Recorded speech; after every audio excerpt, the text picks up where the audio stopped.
This week, we discuss Hen's physical representation of her inner doubts. Maddie's spiraling her way into calling the worst possible option. And Buck and Eddie's married behavior. Have you ever watched something that completely rewired your brain chemistry? A procedural network drama might not be your usual pick, but it's ours. This is The Buddie System, a 911 yapathon hosted by 3 friends who have DM'd each other enough character dissertations to earn a PhD in media literacy. I'm Han, coming to you straight from the characters' heads. I'm Sil, bringing you to the observation deck. And I'm Rachel, connecting the dots with my red string. With our powers combined, no stone is left unturned. And no Buddie is left behind. This episode brought to you by the 1999 Disney Channel original movie Smart House. Hey Hildy, what's on call this week? All right, this week we're discussing Season 4, Episode 3, titled Future Tense, written by Andrew Myers, directed by Maddie Grabiak. The director of photography is Joaquin Cedillo, and it originally aired February 1st, 2021. Now back to you, Rachel. All right, so our calls of the week, we have the not-so-smart house, where a man's home, powered by HILDY, malfunctions, causing him to jump at scalding shower temperatures and fall and hit his head. But it turns out the glitches were actually due to his ex-girlfriend peeping in on him and helming the controls. The next one we saw was Nothing Good Starts in a Getaway Uber? An almost perfect crime of a nondescript masked man robbing a bank gets foiled when it's discovered that he used a public rideshare app to book his getaway vehicle. Like a dummy. And Oh my God. And lastly, we have I Can See Clearly Now, the Worms Are Gone. While doing a HILDY guided meditation, a woman loses her vision due to the surrounding flies during her goat yoga classes laying eggs in her eyes. Can we move on? Because I hate that call so much I actually can't watch it. I cannot watch it.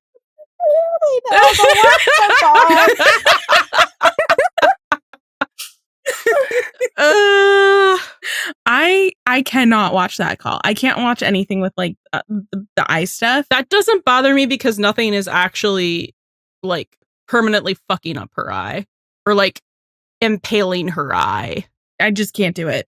So like when I was rewatching, I had to put like something else up on the screen to like block the majority of it. So I could listen. I can't do that stuff. So I don't actually like watch that part. I just watched the Eddie stuff. Yeah, when it gets to HILDY back in there, then I'm like, okay, I'm safe. No, and Mr. I can know things too. I forgot what else he says.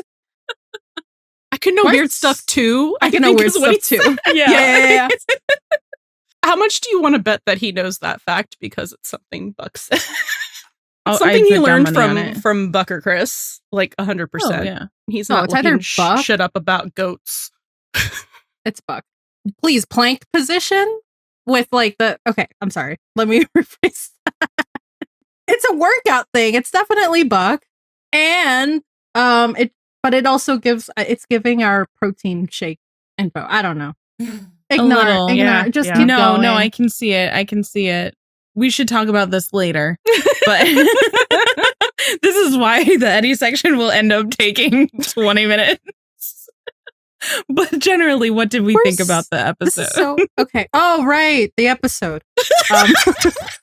Guys, it's been so long since we've recorded like a regular rewatch. Like, what are we doing? I'm trying to open this brownie. I'm like, what's next? Oh, right. Okay. Oh my God. I can't. I don't know, Rachel. What did you think about the episode? Jeez. Let me turn it around back so on you. Oh my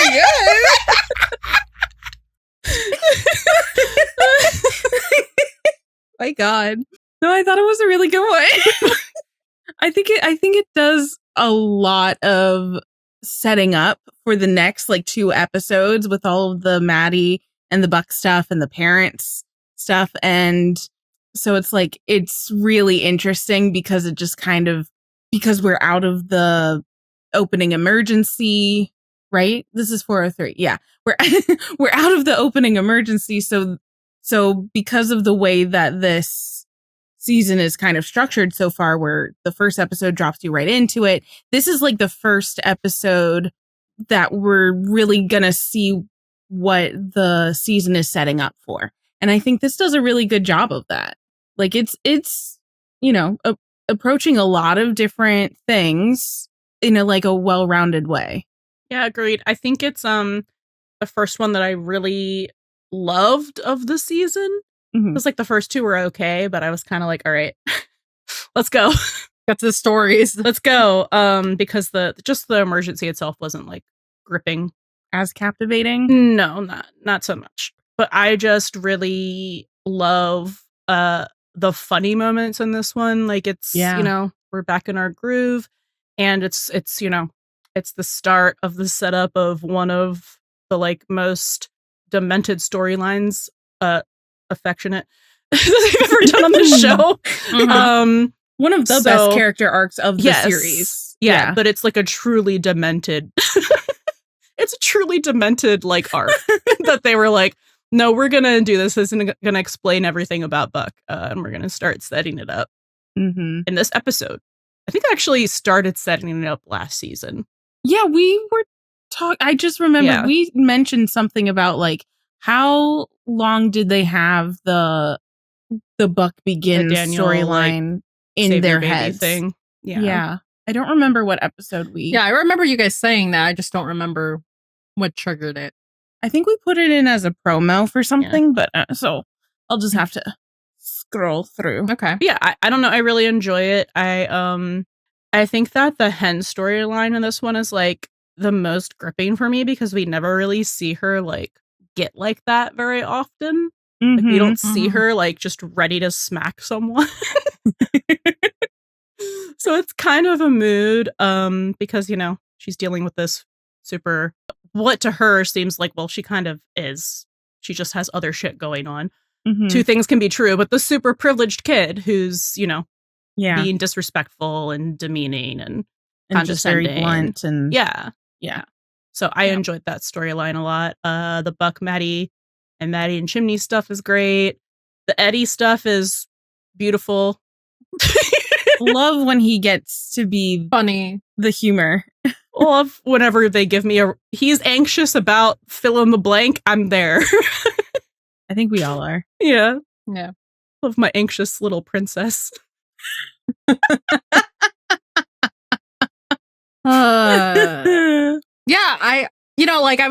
when I was watching it rewatching it for the first time again, I was like, oh wait, this episode is actually really good because like it does like touch upon like different storylines. It's not too they're exploring different storylines that like so they're touching upon like really interesting storylines, introducing where the characters are or how they're setting things up for the rest of the season. We get to see Hen in med school. We get to see Bobby. We get to see Buck, Maddie, and Chim like act like a family, or like there's conversations happening that are beyond like workplace conversations. You know what I mean? Especially between Buck and Chimney. I love his little welcome to the family thing. That was so cute. Yeah, there's a lot of talking about family secrets, therapy. I don't know. There's just I just think that it's a good setup episode. Yeah, they really don't spend a lot of time like at work in this episode, which is really interesting. I love those episodes. It's a little more like slice of life-y. Yeah. And I think this does have like the quintessential, it's written by Andrew Myers. I think it has like his quintessential like humor infused in it. It does. And like you guys said, I think we just really enjoy anytime Eddie gets to be like the humor of the episode and like the levity, because it's just so enjoyable.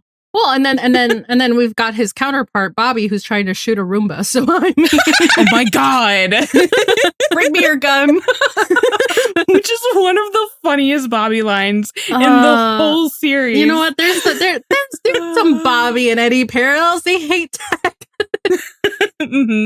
Yeah. Oh yeah, we'll talk about that. Yeah. Amazing. Yeah. Great.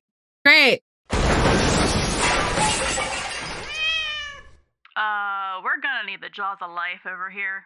So I guess we'll just dive on into the jaws of life. I didn't have a pun for that one. It's we've done all of them at this point.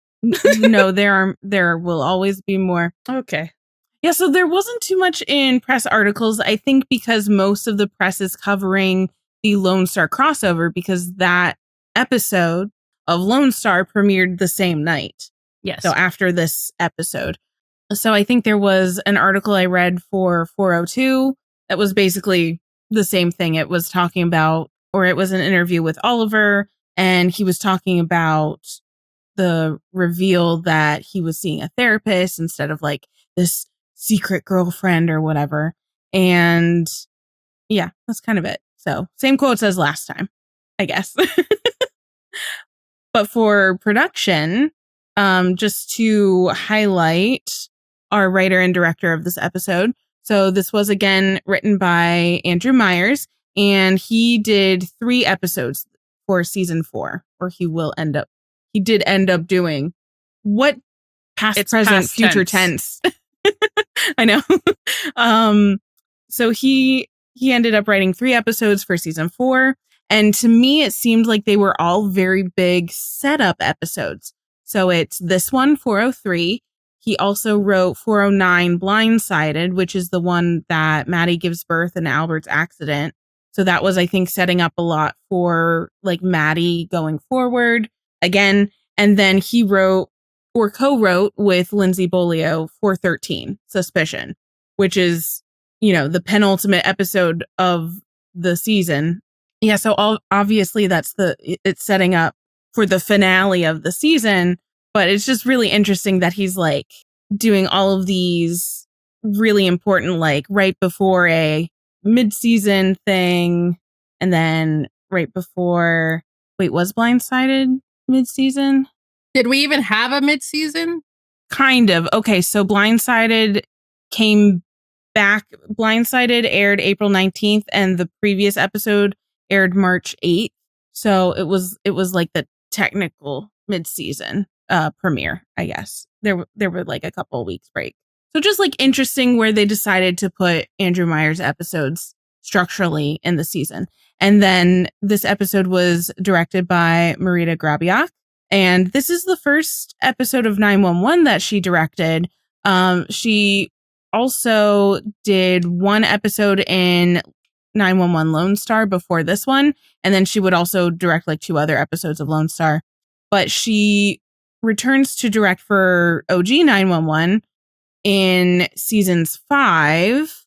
She did 515 FOMO and 517 Hero Complex. Season 6 with 605 Home Invasion and 608 What's Your Fantasy. And as recently as season 8 with 804 There's No Place Like Home. And I think this is just off the top of my head. I think a lot of these had like pretty significant like hen storylines. I don't remember exactly, but all I know is most of those are Eddie and hen. Yeah. Yeah. So just interesting stuff. So we only have one song I actually want to talk about today for Needle Drop. It is called Confidently Lost by Sabrina Gladio, and it plays during like Hen and Athena's little backyard chat. Oh, I was wondering what that was. Yeah. And I think just like lyrically it applies to Hen, but also Buck and Maddie a little bit. So I'm just going to read some of the lyrics. So it says, I'm alone, but not lonely, comfortably indulging and trying to get to know me. I'm just an outline of what I used to be, constantly evolving, steadily revolving. I am confidently lost. I don't need you to find me. You don't define me. I am confidently lost. I don't need you to find me because I'm not hiding anything. Which I'm like, this means several things, right? Because it's like you could take it at face value or you can take it at, no, they're actually hiding something. Then verse 2 is made up of hope and meditation, love, imagination. Water my creations, baby, it's amazing. All the days I'm facing, nothing seems to faze me. And then it goes, because I'm confidently lost, the chorus again. And then the bridge is thinking about where I've gone, where I'm going, and I wouldn't change it for the world. Thinking about where I'm from if I belong there, but I wouldn't change it for anything. So I just think it's a very interesting song for like you think about hen, and I feel like you can just take it at face value, right? Mm-hmm. And then I feel like if you take it for like Buck and Maddie, it means completely different things. Yeah, because on the surface, it's more of like, hen trying to see if she fits in this medical field beyond, her job as a paramedic in med school, and whether she can kind of hack it, and whether this is like the place for her. But for Maddie and Buck, Yeah, totally different. You're right. Yeah. Because for Maddie, it's like there is a secret that she knows she's keeping, and she's going through this new phase of life where she's like, I don't know if I can do this. Like, I don't know if I'm going to be good at this, because she's feeling like she messed up parenting Buck, and that there's a lot of reasons for that we'll get into later. But there's just this big secret like hanging over her head. And so this whole chorus, I don't know, just made me laugh thinking about her. She's like, I'm not hiding anything. And then I felt like this just took a totally different tone for Buck, because like this, then it starts to become like much more of like, I'm searching for something. I'm not hiding anything except like he is hiding something from himself. And like we see him say that at the end of the last episode, right? 402. Yes. Where he's like, I've been thinking a lot about what you said in our last session, how I hide my true feelings from others. I'm starting to think you might be right. Mm-hmm. So it's like he's hiding his true feelings from others, but like also from himself. We talked about that a lot. Well, a little bit in Slow Burn, but a lot like in our Best Buddy Minutes mini. It's not a minute. In our Best Buddy mini segment. Only. But yeah, I don't know. I just think it's interesting, and I love when they pick songs that like apply to multiple characters, like lyrically and in different ways. I think it's really smart. They really choose like some of the best songs to apply to like a lot of different situations. I watched like the first 4 episodes of Lone Star, and even their music drops are really good. Actually, nice. I'm glad that's consistent. Yeah, thank you for the needle drop. I guess like there's a little bit of foreshadowing here. I think it's fairly obvious, because at one point when it's Buck and Chimney having a chat at the station, and they just like cut to the news being on, it's like, there's a blazing inferno in Central Texas. It's like, that's where the Lone Star crossover crumbs are. And they have this little like throwaway line that it's like, because of a volcano. And I'm just like, how does volcano in Texas? Okay. Like I knew that, but it's still kind of like, all right. And Chimney says, I can't believe it didn't happen here. And hey, it still could. Just throwing that out. I think in our, if we can do a volcano in Texas, we can sure as shit do one in LA. Yeah. Like, wait, is there actually a volcano in Texas, or? I don't know, because that episode of Lone Star is the only one that I've watched. So I don't know how exactly it happened, but Texas has over 200 volcanoes, but they are all extinct and have been for millions of years. So except there's that no one active apparently volcano in the state. Ah, yes, and there is a volcano near Austin, Texas, called Pilot Knob. Extinct, eroded core of an extinct volcano. Anyways, so I think at the very end of our season 9 episodes 3 and 4 episode special, we were talking about like some of the different emergencies that they could still do with OG, and I think we talked about volcano for one of them. So like, hey, you were throwing anything out there. So basically, it's just like this is how we like the little things that they're breadcrumbing into to get us into the crossover, which obviously happens at the end of this episode. Like, let's go to Texas, but they refer back to that. Yeehaw. Yeehaw. And then there's obviously lots of foreshadowing for Buck and Maddie and the Buckley drama that's about to unfold. Oh yeah. We specifically have these 2 lines from Maddie where she's on the phone with her parents, and she's like, been lying to him. Like, how do you tell someone you've been lying to them their whole life? Life, their whole life. Wow. One life. You get one life. Why? You get one turn. Use it well. I how do you tell someone you've been lying to them their whole life? And then later she, like at the end of the episode, she finally like is gonna start to tell like Chimney the secret, because she's like, you're right, like we are a family, and like I should tell you this thing. And he's like, you don't have to hide anything from me, you don't need to like protect me. And she's like, it's not you I'm trying to protect. So dun, dun, dun. It's very, very big foreshadowing for the events of 404 and 405, which turns out to be like the Daniel secret. And even earlier than that, when Chimney, during that same conversation with Chimney and Buck, Chimney says, there's not some big, deep, dark Buckley family secret, right?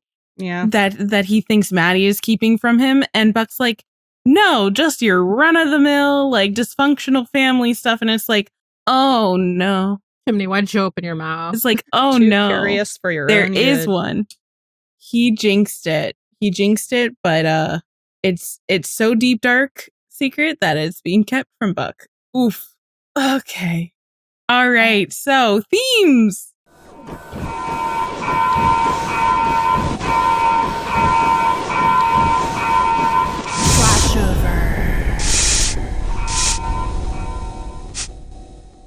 So let's talk about some themes. And I think we're seeing a lot of continued theming from the first two episodes, obviously.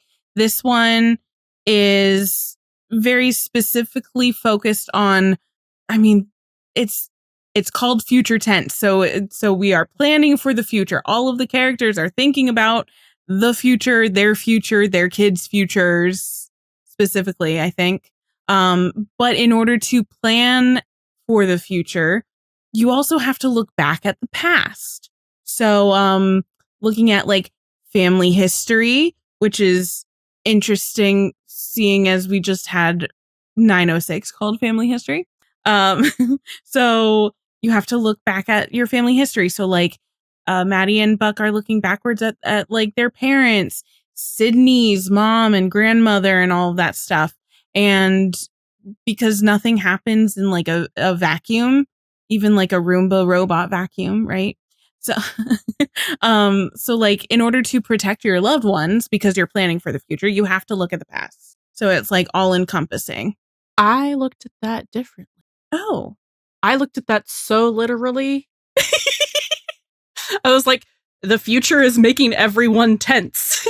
Well, there's that too. The future is making everyone tense because it's everyone unknown. Looking towards the future, but it's literally just technology also is fucking everything up.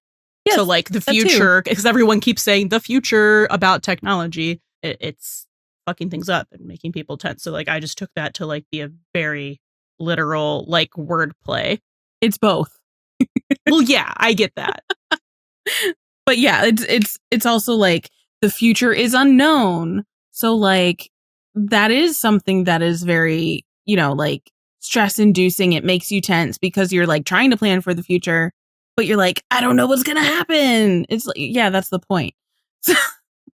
But also to hand what you were saying, there's a lot of like technology, and especially technology being manipulated, right? Because we have the Hildy house and the ex-girlfriend is doing all of the controls. So it's not like a typical malfunction like in season 3 malfunction where things were just like going wrong with technology. It's like the way these newfangled technology things are being used.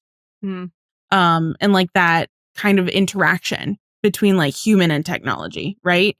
And there's kind of what is going on? So I was just gonna say, I was gonna say, and like our boy gets flack for being a technophobe in this particular episode, but he's right. He's right. No, he's so right. For real. So right.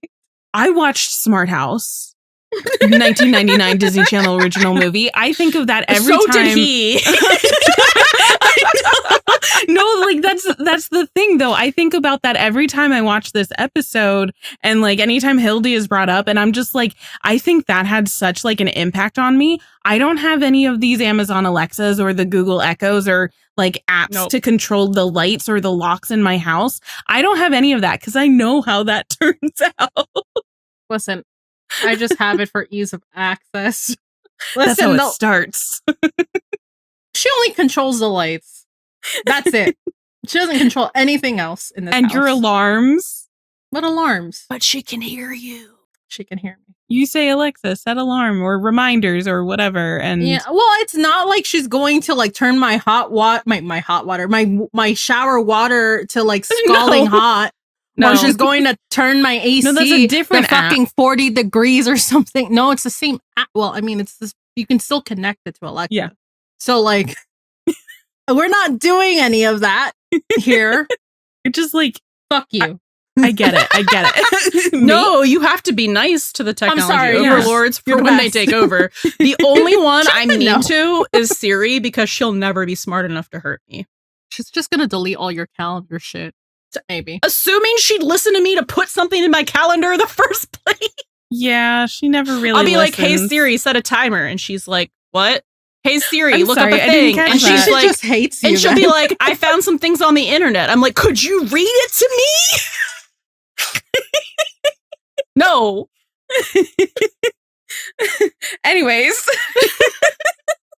Anyway, I'm sure there will PSA to be friendly to your local smart technology overlords. Technology thing. Yeah. Anyways, I'm sure there will be much more of this sprinkled in throughout the episode. So, speaking of which, there's also, classically being seen, but by technology and strangers and corporations and not by the people closest to you. Right? Because Hildy sees Eddie, but he doesn't want to be seen by it. And then we get into kind of what's been set in the first 2 episodes as well. So we see this idea of perseverance, like write it out, push through the pain or the fear. I think Sydney says like she just has to push through.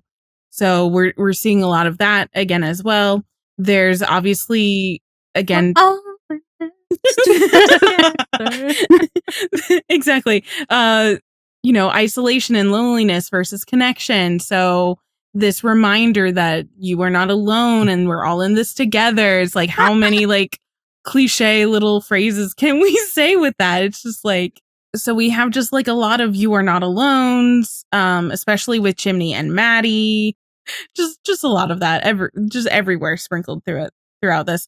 Then we have communication, another big one. I was just gonna say, like, someone should make the Hildy Eddie edit to You Are Not Alone. Anyway, sorry. Wait, that's so funny. Someone please. And then we have a lot of communication. So very obviously, therapy is a big theme. And you have to communicate your therapist and open communication between partners like Maddie and Chimney, and open communication with your family, Maddie and Buck, Athena and May, and I think also communication with technology, because you get like these voice activated Hildy things, like the yoga girl tells Hildy to call 911. So I don't know, there's something there. And then maybe I'm grasping at straws for these, but like the 1-2 punches where you get more than you bargain for, where it's like Hen was trying to crack the Sydney code and she was like, oh, that's a lot more than she expected to find. Buck going to therapy and the domino effects of that to reveal the Buckley family secret. Eddie and Hildy, he really got more than he bargained for on that, because he didn't bargain at all, mostly. I don't know, something with that. Those are the themes.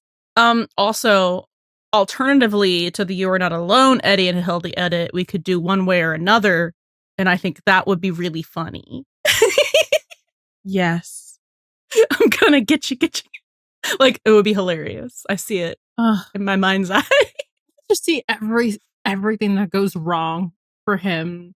You know what I mean? Yeah. Like, just add scenes from like when he's like first moving into the house in El Paso and everything's just like breaking. Yes. There's just so many things. So many funny things. Never change. Peak comedy. Thank you, Ryan. He's so funny, man. He's so funny.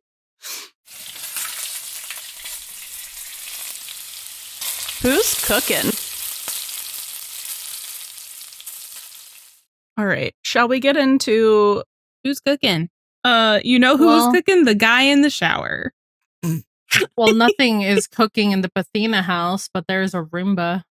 The Roomba is cooked. You will not be catching a smart cooker in the Bathena house. Bobby's going cooked. Give me your gun.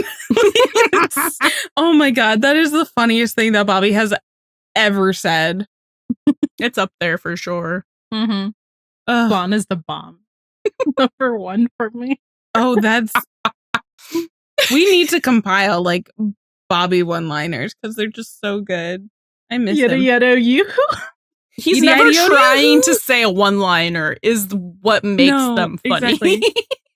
He's just saying shit. He's not playing it for laughs. It's just like... No, he's serious about what he's saying. Like, he's serious about Flan. So he's like, genuine. I take Flan so seriously. What do you mean? It is the bomb. Wait. Wait, are you give me your gun, son, or kill yourself, bitch, daughter?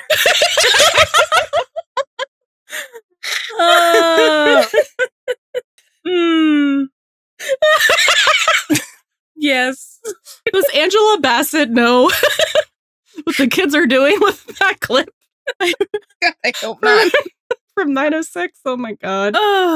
It's just so funny because, like, Athena says these, you know, Gen Z, Gen Alpha slangs, and then so Bobby's out here saying, like, EDI-DO-DO-hoo, like, very old-timey. It's just, like, the This is why they're such a good pairing. Yeah. Oh, they're perfect. Okay, let's actually talk about... Yes. Let's actually talk about Bobby and Athena. There's not much. It's mostly revolving around, you know, Athena talking to Bobby about May, right? Mm-hmm. And how May is all grown and like wants to contribute to the house and kind of like pay it forward a little bit. What? I always do this. I think of parallels when I'm not in the parallel section. Well, just say it. Oh, this is very much paralleling like Harry in season 9. Yeah. And like where she's at specifically with like, you know, I'm accepting it, but I don't like it. Mm-hmm. I don't like it. I don't like it. Yeah, because Athena has to grapple with her daughter. I mean, it's a little different too because it's her first child, and her oldest child. That May is an adult who can make her own choices, and also just like look how far we've come to with like season 9, and it is a little bit of like history repeating itself with Harry, where Athena isn't like, you know, she thinks that dispatch isn't for May, and she outright says it. It's like, well, it's not for her because May's just doing it to protect Athena, but also, I mean. Athena makes a lot of sense when she says, like, how can she yell at May that May is wasting her future when May is like, I'm doing this for you to protect you. It's because I love you and I want to help and doing like such a good job, like being a public servant like this. And yeah, she's totally outmaneuvered. Oh yeah. And Bobby is like, no, she played you. Yeah. She's like, oh my God, did she? And he's like, well, obviously, like, she's your daughter. Like, you taught her everything she knows. Mm-hmm. So I just think that's a really cute conversation. And it reminded me, like, a lot of what's happening in season 9 with Harry. Yeah. Kind of like role reversal because she was talking, like, and blaming Bobby for it in season 9 and talking to, like, his turnouts for Harry wanting to join the LAFD. Oh, what really sticks out to me about Bobby and Athena in this episode is like how Bobby has this like, what the fuck moment when he finds out that Athena stopped going to therapy, like as a throwaway comment in a conversation that actually had nothing to do with her going to therapy. And he's like, excuse me? And she's like, yeah, no, I'm done. I would go back if I needed it, but like, I'm done. And he's like, I don't think that's how that I don't works. think you were done and we like you didn't tell. So he's like completely thrown and you can tell like he's sitting there and like trying to like be present for like the rest of the conversation, but like he's like kind of not there. Off. He's somewhere else because he's like, why wouldn't she tell me this and talk to me about this? Because like, yeah, I'm her husband. I think that's also working to very early on set up a lot of this stuff with Bobby and Athena that we're going to see threaded throughout season 4, where they're sometimes like not necessarily as communicative with each other as they should be. So then they end up on like the wrong side of the page or the wrong pages. I'm thinking like way at the end of season 4 when they're in like their big fight and then it just kind of gets like put on the back burners. Mm-hmm. They never bring it up again. And they never bring it up. Yeah. So it's just like, it's really interesting that they're kind of like, you know, building this foundation of this, you know, Athena not, or either of them kind of like not fully bringing each other into their inner worlds and communicating as they should. And both of them are guilty of it at different times, I think, right? Because it's Bobby with the drunk driver and he doesn't tell Athena about that. And she doesn't tell him when she decides to like do all this stuff. So yeah, it's very interesting that we're seeing it so early on in season 4. Yeah. Especially when this is like, you know, they've been married ostensibly for like a year-ish or something. So it's not like they're newlywed like in season 3. There is also the parallel of like this callback to May's attempt in season 1 in this episode, and we just referenced it again in 906. Just keeps working out for us. It does just keep working out for us like this. I'm going to talk about Maddie a little bit. It's just interesting how they like set up Athena and how like they're going straight into some kind of argument. Meanwhile, with like Maddie and Chimney, I think we're strengthening their like bonds of like opening up to each other and like talking about their fears and stuff, because Athena's still kind of just like, she's doing her whole lone wolf thing that she can handle things on her own while not talking to Bobby. And then you have Maddie who finally opens up to Chimney about like secrets and things that are going on. So I think it's interesting how they like foil each other, the two couples in this episode. No, that makes a lot of sense. I do kind of think that Maddie and Chimney just like on the whole have the best communication in their relationship. I mean, barring like a few major points, but those are like a couple big things. Meanwhile, it happens like kind of consistently for like Bobby and Athena and Buck and Eddie. Hen and Karen too. Yeah. Because Hen does the same thing Athena does, where she tries to deal with everything on her own. She's also doing that literally right now. In season 9. And I think we keep saying this, like, it's really going to be interesting. I think we're already seeing how similarly 9 and 4 are like interacting with each other. 3 and 4. So it's going to be really interesting moving forward in season 9. Should we talk about Hen? Yeah, let's talk about Hen.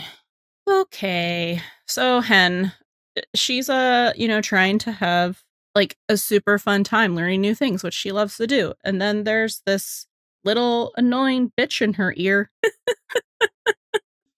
just being like disrespectful and demeaning and condescending, and like Hen tries to like be really patient with her. And tries to like be helpful and like do her Hen thing, and like I think it takes a lot more than it would have taken me to like push me to the point where I yell at someone. Be like, what is your problem? But yeah, so this character Sydney I'm trying to think of her name from the other things I know her from, and I can't think of her character's name in the other thing. We were just talking about this from Switched at Birth. Switched at Birth and Gilmore Girls.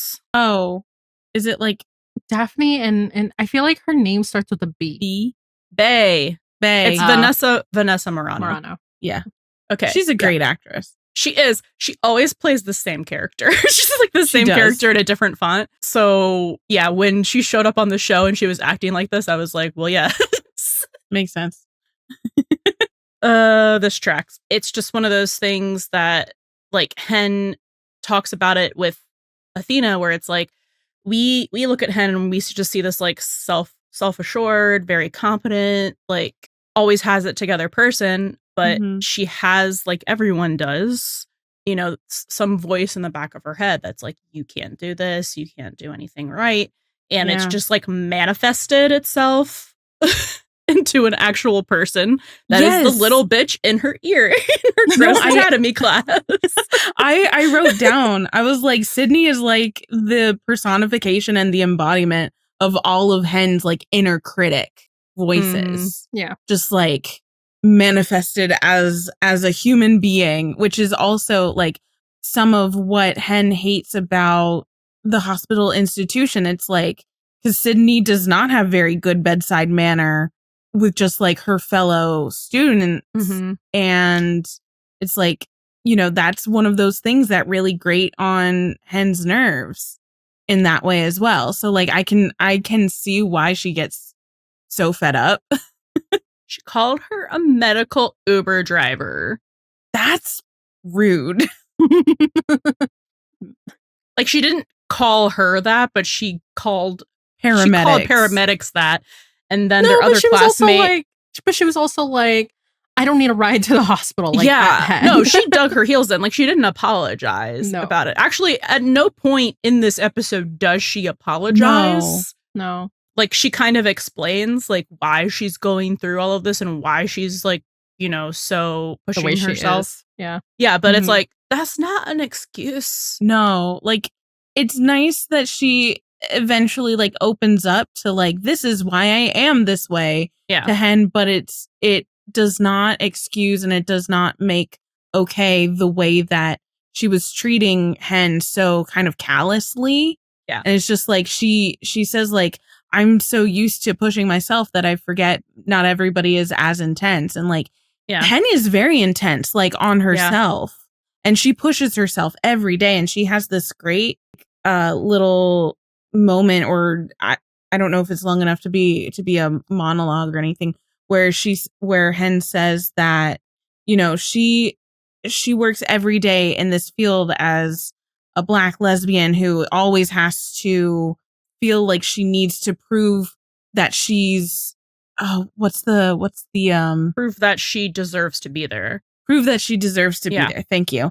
So like she does identify with some of Sydney's struggles, but it's like, you know, I hated like Sydney's response to that, because basically she was like, listen, like you're coming at it like I'm privileged because I'm far in my career and like, you know, I have a leg up, but like I haven't. I've had to like bust my ass and prove that I belong in every space I've ever been in because I am a woman and I'm Black and I'm a lesbian. Like, you know, and then she just comes at her with like more privilege and like, well, I have the BRCA1 gene. And it's like, I don't know. There was no, but it's like, it's her, it's like Sydney is trying to compare like her medical thing to like the minority things, the like marginalized.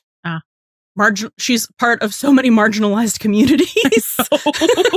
Like keep getting smaller and smaller and smaller. Yes. You know, who experience a lot of prejudice in a lot of spaces, and especially the spaces that she tries to take up.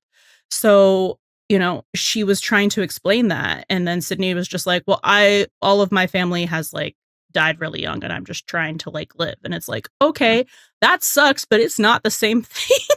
Hen is very intense and pushes herself really hard about all of that stuff because she's had to make her way in the world. And like Athena tells her earlier, like Hen is strong and smart, a self-made woman who has built a family and a career and now putting herself through med school. That takes a really dedicated and determined person who is always willing to push themselves even further. But Hen does it with so much more consideration and compassion and empathy towards others than Sydney does. And some of that I think you can chalk up to Sydney's youth and also like single-mindedness. Like she has blinders on that she can't really like understand that everything is bigger than herself, which I think is kind of underlined by like, I think they go into this in later episodes, but Sydney wants to be a doctor so she can work on like getting cures and stuff like that, which is very like self-motivated. I mean, that is a good motivation to do good things like that, but it's so different than like the way that Hen is approaching med school, where it's like she wants to make a difference and help save people. lives and help people in that way, because the healthcare institution has so many flaws. Yeah. And she can make it better. And specifically disenfranchises people like her. Exactly. And I guess it's like in that way, they're both coming at it from like, they're both in med school for reasons that do pertain to them, but the way that they're approaching it going forward is very different. Yeah. I don't know. It's one of those things where it's like Sydney said her sob story, and now Hen has all this empathy for her and, you know, is going to help her going forward. And like, that's Hen and who she is. But it just like, does she deserve it? Does she deserve Hen's empathy when she doesn't give any empathy or understanding to Hen is my thing. I don't remember exactly, but maybe Sydney will like grow to develop that a little bit by being around Hen. And the thing is, even if Sydney doesn't deserve it, Hen's going to give it to her anyways, because that's who Hen is. Yeah. And it's like, but yeah, there is no apology. No.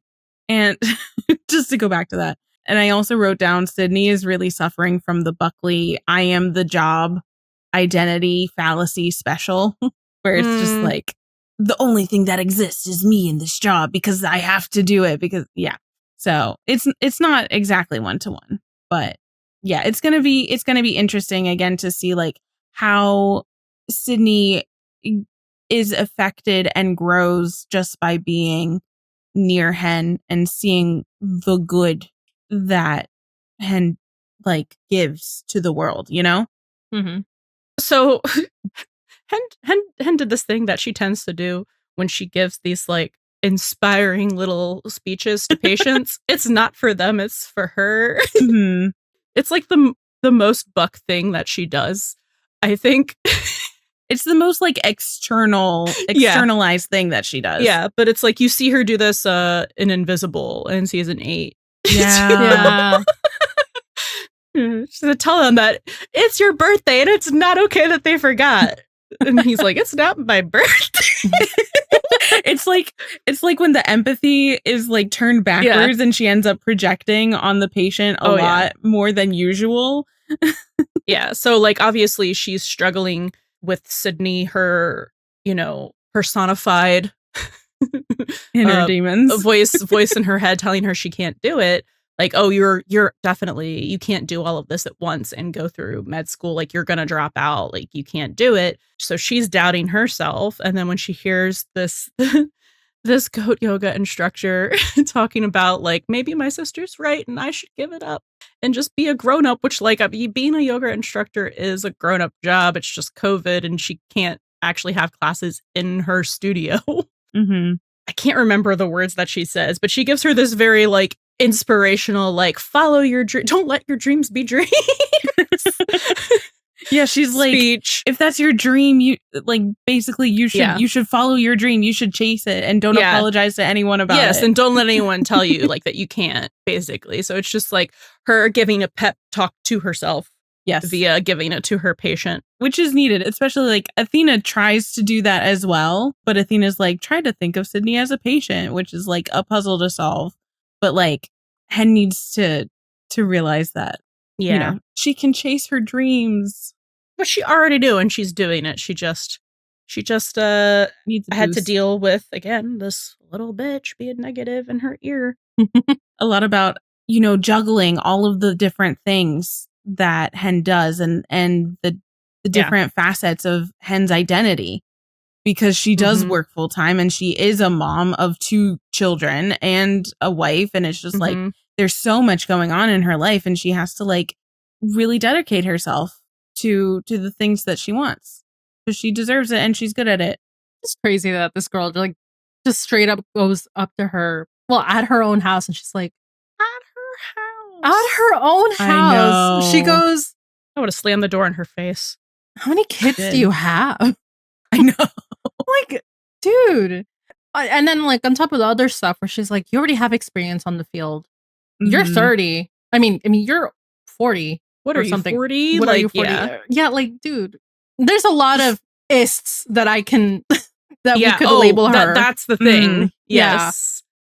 she's coming from an extremely privileged place. Like, yes, she has cancer or not. She doesn't have cancer. She has the BRCA1 gene, and she just got like a double mastectomy and a hysterectomy.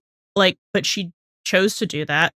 Mhm. And yeah, it sucks that like she lost her mother and grandmother so young, and that she, is scared of this. But like, that doesn't take away the fact like that Hen has a right to be there just as much as she does. And you have a lot of privilege, and you need to like check yourself.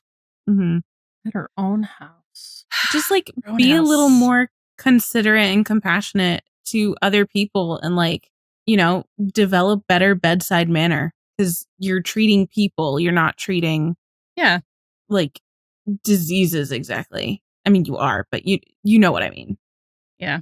It's a people-centered like profession. Path. Yeah. Yes.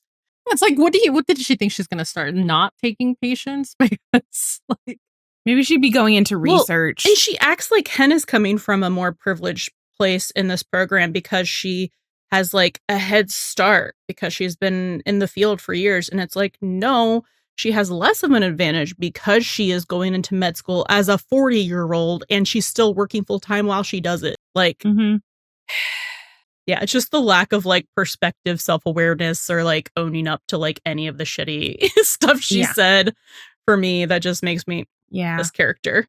Well, but unfortunately, Hen is just like too empathetic and nice. Really, and that is why she's going to become a great doctor. Or well, she would. She should have. Yeah. We'll have thoughts on that. Yeah. Eventually. Not today. Who's ready to talk about Maddie? Girl. Oh boy. Oh, Maddie. Once again, I must ask, what is you doing? Maddie's going through it. She's got a lot on her mind. She's pregnant. She is. Let's bring that to the forefront, right? She's pregnant. She's got baby brain a little bit. Her hormones are cray. And like, again, with her planning for the future for her child, she's looking a lot at like past stuff. And that's bringing up a lot of deep-seated issues and feelings and insecurities. And she is not handling it very well. She's taking Buck going to therapy so personally. She really is. And it's so funny because like when the last time we saw her go to therapy with Frank, and she was finally like, I'm going to do this for me. I'm going to get closure. Like, it was a great thing. And then she's just like, you're going to therapy? Like, there's something wrong with Buck? And I'm just like, girl. Like, I wonder, like, what... Well, because, like, just like you brought up about, like, going to therapy and talking to Frank, like, she was going through some traumatic event. I'm like, is she, like, wondering, like, what kind of traumatic event did my brother just go through, aside from the ladder truck thing, right? It's not clicking for her. Just like, what is wrong with you? She's not getting like she maybe kind of subconsciously thinks that therapy is a thing that you do to get closure for like a big traumatic event, and then you're fine. Yeah. Like, and then you don't really need it as much. Maybe. That's what I'm thinking, that she's looking at it right now. I think it's also just like the looming guilt of this secret. So it's like, that's being brought up. It's him being like, it's your fault, even though he's joking. And then she's like, it's my fault for keeping this secret from him. Because like he talks about being sad and lonely, and like she knows that he was sad and lonely as a kid, especially after she left Doug. So it's like, I feel like she's probably thinking back on like leaving him behind and then not going with him, and like blaming herself for like him being sad and lonely for longer than like he could have been if she, not stayed with Doug or been with Doug in the first place, I guess, because he was the reason that she moved away to begin with, I think. So I think it's a lot of like that, a lot of fear of, which I think is a normal thing to like fear becoming your parents in a bad way, or like falling into bad parenting things that they did, because it's like you always want to break the cycle on generational trauma. Yeah. So I think that's a normal thing to do, but it's just like she's thinking about all this stuff and it's like, girl, the baby's not even here yet. Like, you have so much time to think about fucking it up.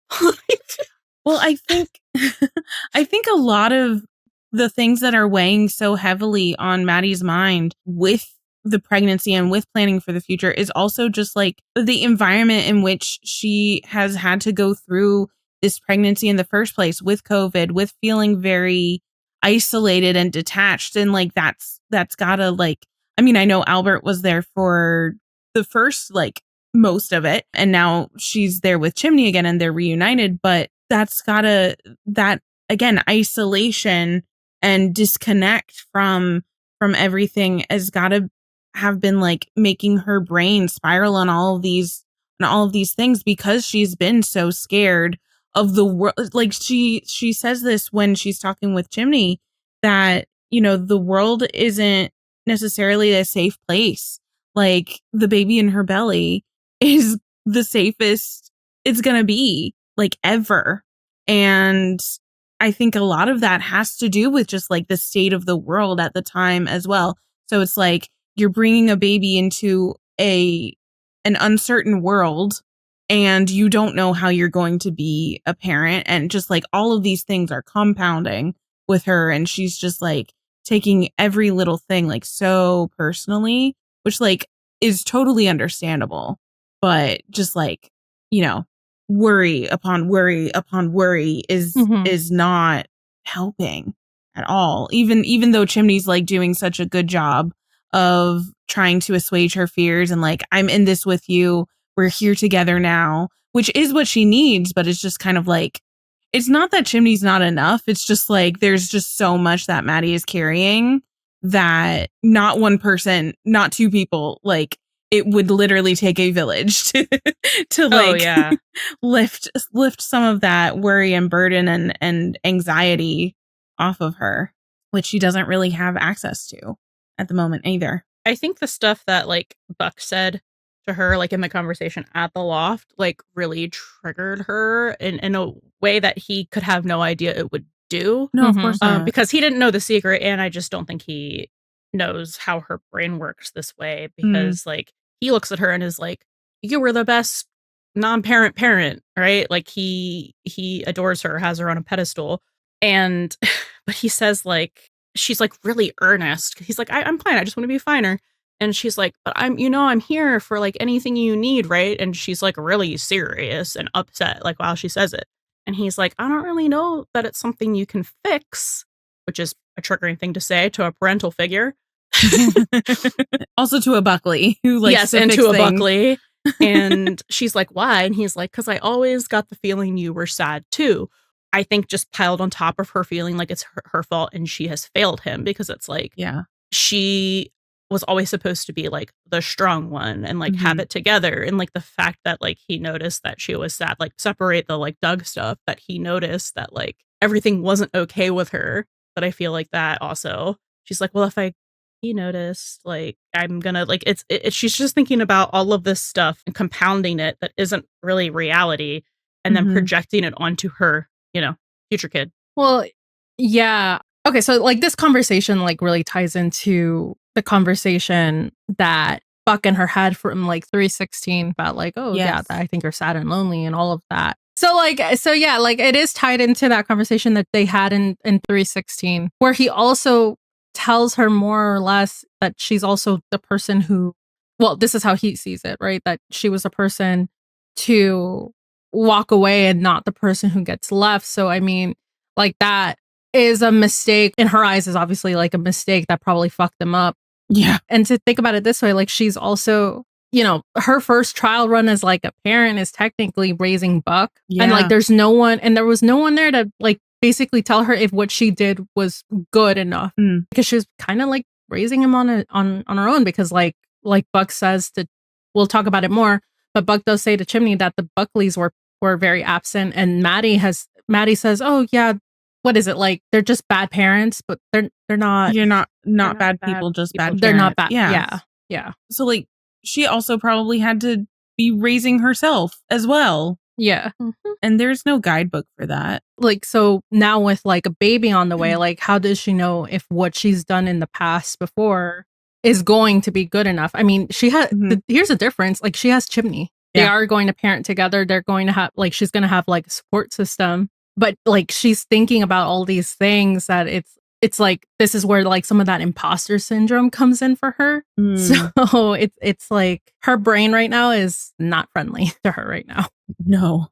It's friendly fire. Like that's what's happening. And I think that's one of the reasons why she takes it so hard when Buck says that he's going to therapy instead of having a secret girlfriend. And she's just like, oh, you know, like almost disappointed, but not in Buck. She's like almost disappointed in herself. It's like, again, I think we said this, but it's like, what did Maddie do to drive him to go to therapy? Like, how badly did she mess up?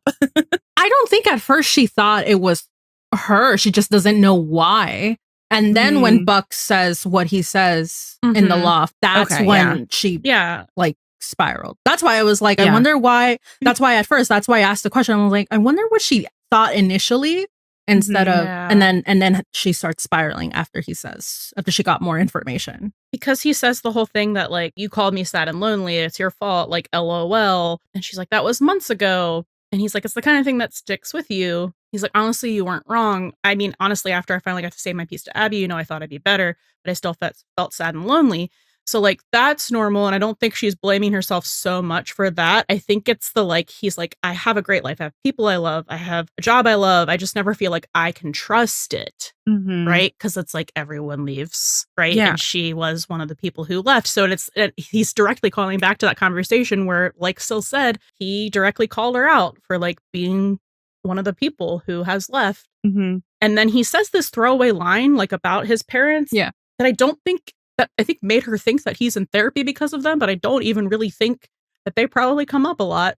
But I think it, you know, he says it spiraled for her. Yeah. He's like, the world is an uncertain place, Evan. You have to protect yourself. Thanks, Mom and Dad. And she's like, have you talked to them? And he's like, no. Why would I? But that compounds on her, right? But that compounds onto her like whole, oh, the baby is going to be safe in here type of thing. Yeah. And I think also hearkening back to that conversation from 316, you know, that's on her mind again when she's talking with Chimney and that like being worried about their kid and in the world that they're bringing it into. Like Chimney is so excited to meet the kid that we've made. And then she's like, well, we're not done making them because every decision and every choice that they make, that Maddie and Chimney will make, will impact the person who their kid becomes. And what if they get it wrong? What if everything they try to do to protect them just ends up hurting them? And it's just like, while that's like a normal thing to worry about, it's coming for Maddie. It's coming from such a profoundly deep place of hurt where she's projecting about trying to keep Buck safe when they were growing up. And, you know, so I think she's also thinking about her having left when Buck was so young as well. I mean, he was what, like 16, 17, 18, something like that. Like he was in high school, but like that made a big impact on him. And I think it was way before that. I think he was in middle school when she left. Oh, to be with Doug, because she's like 10 years older than him. Okay, yeah. You're right. I forgot that. I can't do math.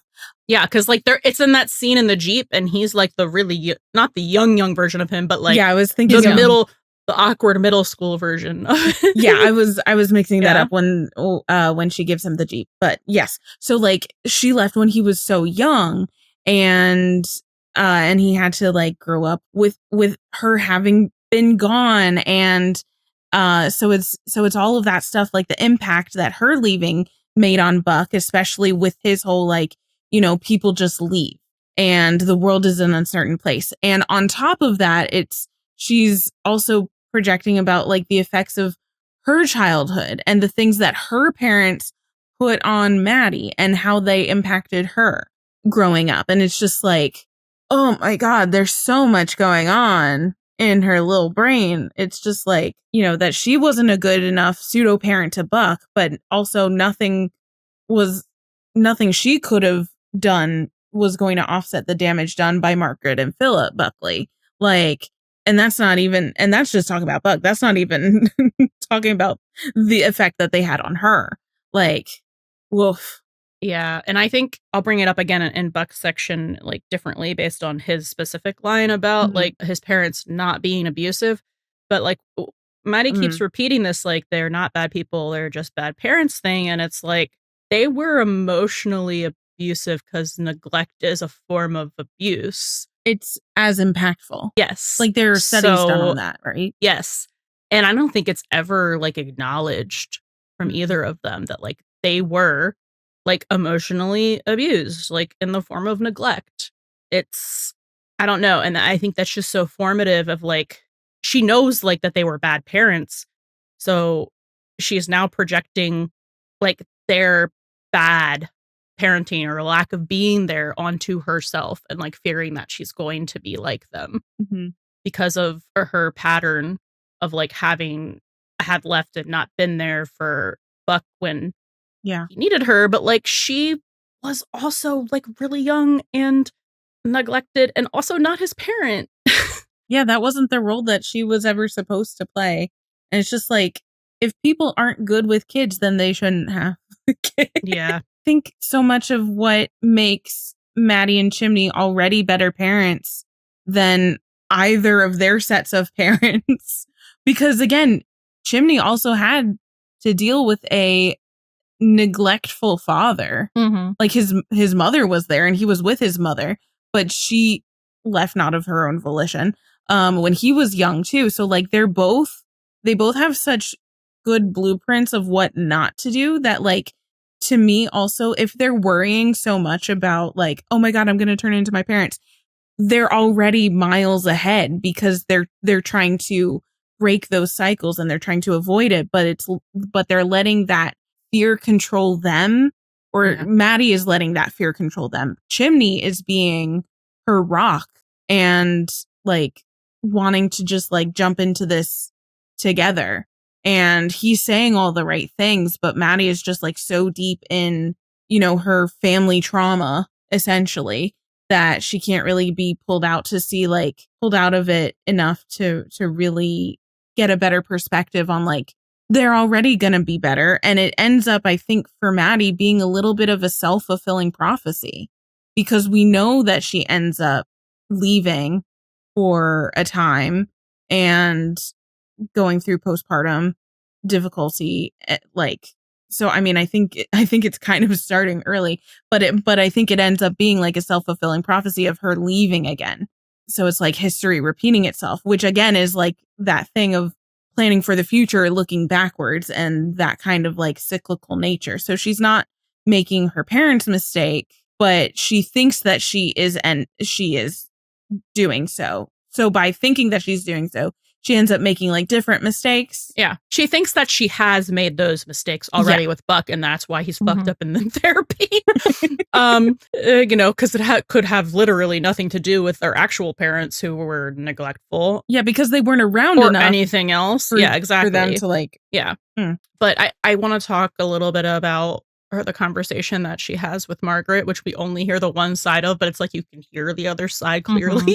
I think you can fill it in. I think that's done so well, and like, credit to Jennifer Love Hewitt for this, because, like, I mean, I'm sure, actually I'm not entirely sure, but I'm wondering then if the script had, like, lines, or she was being fed lines, or if it was just, like, all implied, because I think this is very clearly imply, or, like, it's implying things very clearly, so you wouldn't even need to be, like, fed lines. Is the conversation is the conversation after the like, is that scene after Buck and Chimney's scene?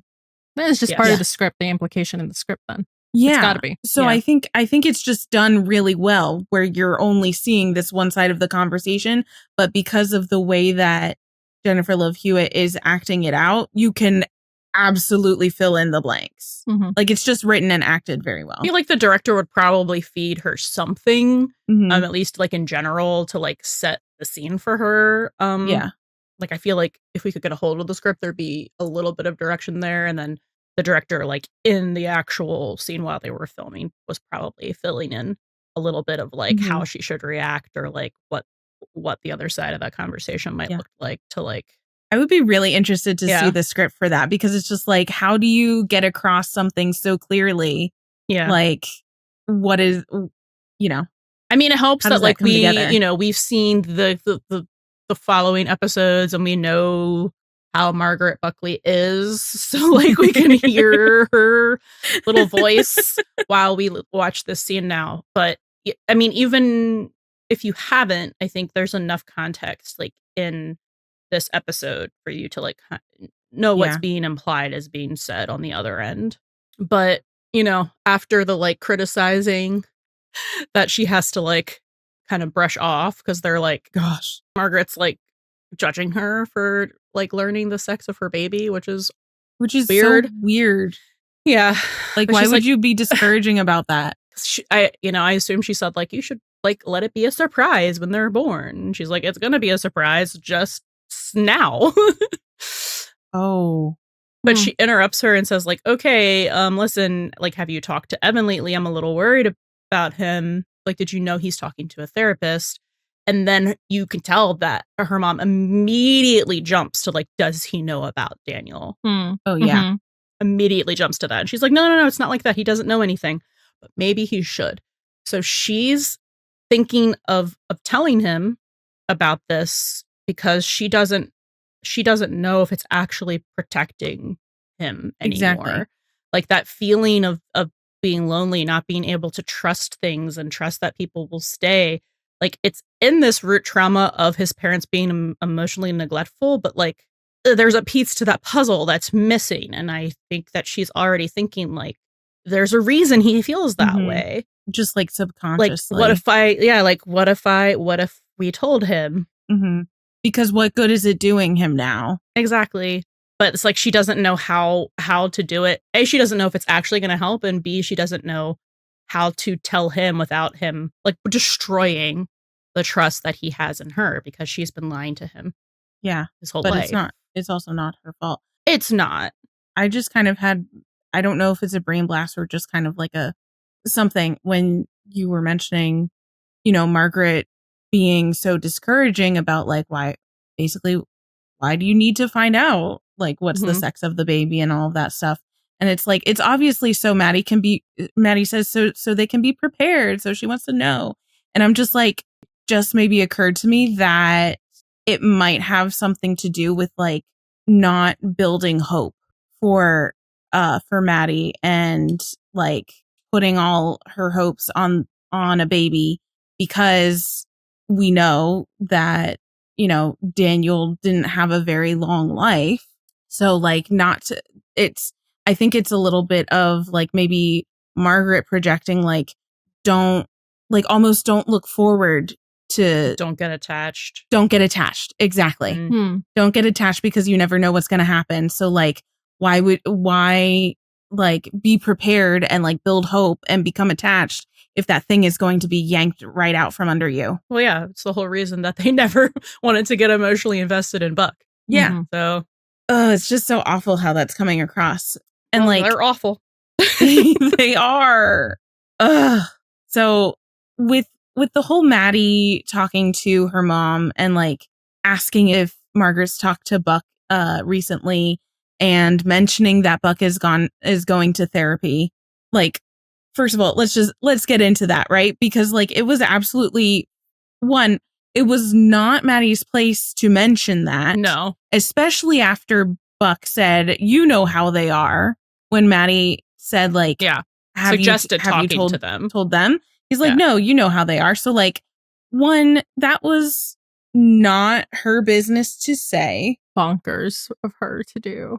They were absolutely a family. Listen, I live in the general area that the Buckleys raised their kids in, and in the general time frame too. And it's very much the suburbs of this like swing state where it's like, they were vaguely religious. They were Episcopalian, and it's like you get raised in that era to be like, therapy is actually bad.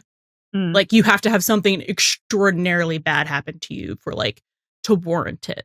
Which I think is how Maddie's operating. Yes. Yeah. So, like, the Buckleys absolutely turn their noses down at that. Like, it's...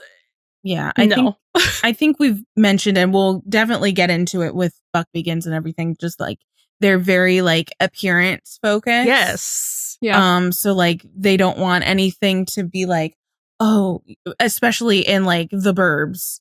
Right? Yeah. Where it's like people gossip and it's like, oh, did you hear like so-and-so? Like, don't want to be like the center of that gossip. Right? Oh, yeah. And they moved to Hershey so they wouldn't be the center of gossip. Like, yeah. So it's very just like keep things that are wrong on the hush hush, on the down low. Yeah. You deal with that yourself. So like it was not Maddie's place to say that, to tell them that at all. But I'm going to play devil's advocate. Not really devil's advocate. I'm just going to play like, empathy. But it does come from the right place from Maddie, because she's really trying to get... Why? Hold on, I'm going to tell you. I'm going to tell you. Okay. Her heart was in the right place. No. She didn't go about it the right way, but I think she's trying to get some movement about divulging the secret. And she can just do it. She doesn't need their permission. She's a grown-ass woman. Well, hold on. I thought about that too. And I was like, honestly, she probably just should have said like F it to her parents and told Buck about it. But it also wasn't entirely her secret to tell. And she would... I know. It's his secret to know is the thing. I know. I'm trying to let her finish. I'm trying to get in like Maddie's head, because like it wasn't... She's kind of a victim in this whole situation just as much as like Buck is. So like she is until she's an adult. I'm sorry, and then she's complicit in it. I'm just saying. I think she was going through it. In her mind, I don't think she thought it was her secret to tell. It should never have been a secret. Yeah, but we're like past that point. No, I get it, like, and I get that she was going through shit, and it was not first on her list to like divulge the secret to her brother. But it's just like she's been back in his life for over 2 years now. But it's also like, how do you drop that news on someone, like kind of apropos of nothing? She would also get the brunt of the pushback, which is also like, which I think she ends up getting anyways, but it's not entirely her fault. Like, her parents should be getting that pushback, not her. Yeah, but they won't unless they told him, and they will never tell him. No, I know. I'm just trying to say, like, she knows that they'd never tell him, which is why she's trying. I think there's also a little bit of regression that's happening here with Maddie, preparing to be a parent. So she ends up talking to her parents a little more, I guess. And that's kind of how they end up like coming over to visit in the first place. Because she's like keeping them up to date on her pregnancy and everything. And so I think there is a little bit of regression where she ends up feeling like the dutiful daughter and like trying to, ask permission to her parents for something that she doesn't need permission for. Like, does that make sense too? I think I see what you're saying. I see, but I don't agree. I'm not stating this as like my opinion like your of stance of it. You're just trying to make it make sense. I'm exploring it from her perspective. I don't agree with her with the way that she's gone about it. I think that in trying to avoid being like her parents, she ends up being like her parents. A little bit, yeah. Because calling them and then trying to like being like, I think I'm ready to like, this is the next episode, but like, I think I'm ready to like try to like build a new relation. It's like, no, you want things to be normal. Like, you want things to appear normal, like for your kid. So you're trying to like do this thing where like you do this performative, like we're actually normal and nothing's wrong family, here. Again, that's and then, regression. Yes. It's, girl, you should have gone to therapy. You should have like called an emergency session with Frank, because you were not in any way in a good mental space to make decisions about this yourself. Yeah. At all. Like, it's just all bad. It's all bad decisions. And like, I can get that she like has her own issues and her own trauma surrounding it, but it's like, that doesn't excuse that everything she did about it was bad. No, and I want to be clear. Like, I don't agree with the things that she did and the way that she goes about it, because it's not good and it's not the right things to do. Like, I don't agree with it. I'm just exploring it from like, why would she make those decisions in her anxiety addled brain? You know, like, I'm not devil's advocating to like my opinion. I'm just like, this is a way to look at it. Just to be clear, I don't agree with her. Yeah, I don't know. Honestly, I'm just like, why did you call your parents? But I get where you're coming from. It was a dumb decision. That I have no words. No, because like it really, like, I mean, just circling back to the decision of like calling the parents and being like, oh yeah, did you talk to Evan, when like he clearly said that he has not doesn't want to talk to them. Yeah. Like, what makes you think that doesn't make any sense? No. Anyway. No, and that's why I was like, I think she was trying to say that as like almost, I get it. He's in therapy to get the ball rolling. This is like partially your fault because he subconsciously knows something is wrong. It's all their fault. I know. It's all their fault. She should have called an emergency session with Frank. Yeah, but that doesn't solve the problem of not, I mean, to your point, it doesn't solve the problem of like whether she should have told him or not, like at this point in time. No, but she could have had someone who was an objective third party help her figure out the right thing to do and how to go about it. And that's the thing. This is what she... And he wouldn't have said, call your neglectful ass parents who lied to your brother for his whole life and made him feel unwanted, lonely, and unloved. No, because Frank makes so much sense all the time. And that's so... I disagree most of the time. Anyway. So like, that's the thing. She should have sought out another person's opinion, and also not Chimney, because that's putting... Because... No, Han, that's you're right, because like, in her trying to avoid doing like what her parents did to her and Buck, she ends up kind of doing the same thing. She puts Chimney in the position that her parents put her in. Yeah. Which is awful.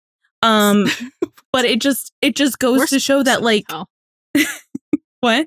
I said worst person to tell, because he can never keep a secret anyway in the first place.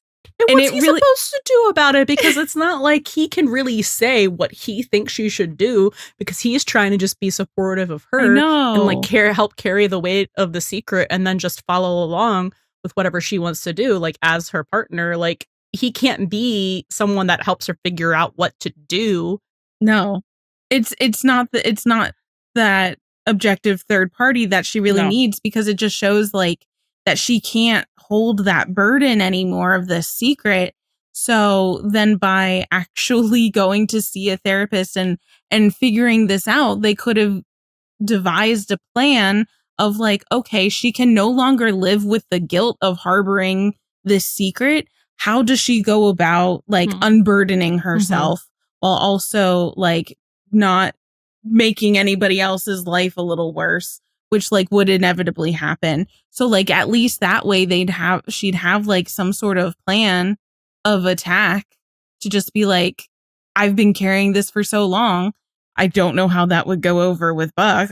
Not good. But like, that's what should have happened. And it should not have had to do with the Buckleys. Because like, better than welcome back from Texas, our parents are here. Surprise. Texas? Yeah. Next episode. Oh, right. I was like, huh? Yeah. No, it took me a second too. I was like, wait. I was like, Eddie's El Paso arc? She doesn't tell him while he's in Texas, because she knows he would have tried to find a way to get out of it. So like, she tells him when they're there, or like, I think the day before or whatever, when they get there. And then it's just like, why would you invite the monster into your home? She's going about, and I'm sure we'll talk about it in the next episode, or the episode after the next episode, in our 404 episode.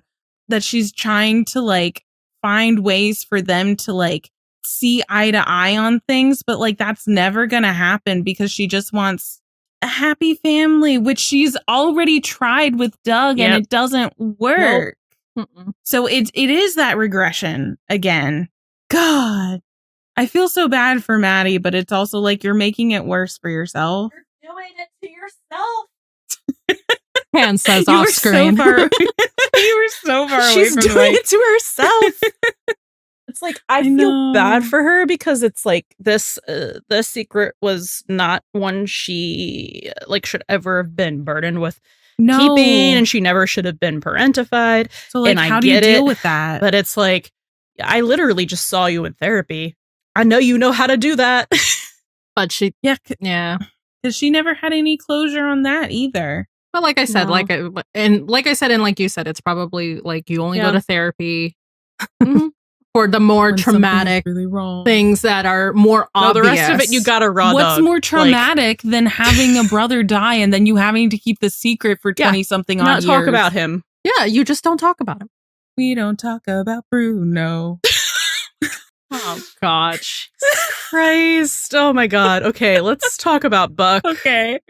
Oh, wait. And then there's this really cute scene at the end with Maddie and Chimney where they find out the sex of their baby. And it's like, and the greatest film they've made together. How cute. So cute. Very cute. And then Maddie admits that Chimney isn't the one that she's been trying to protect from the deep, dark Buckley family secret that he absolutely that Chimney absolutely manifested. No, he jinxed himself. He really did.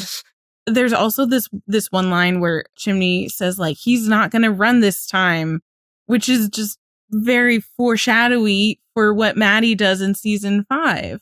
I think that's 503 Desperate Measures when she leaves, and it's just like, oh, okay. It's just funny to me because like now like you can kind of see like a projective timeline of like how this started and then the closure, I guess, to it. It's like 2 seasons. Kind of. Mm-hmm. So that closure is a long time coming, but it's still like close to the end of season 5. Yeah. It's crazy. All of that because of the Buckley parents. Like when you come down to it.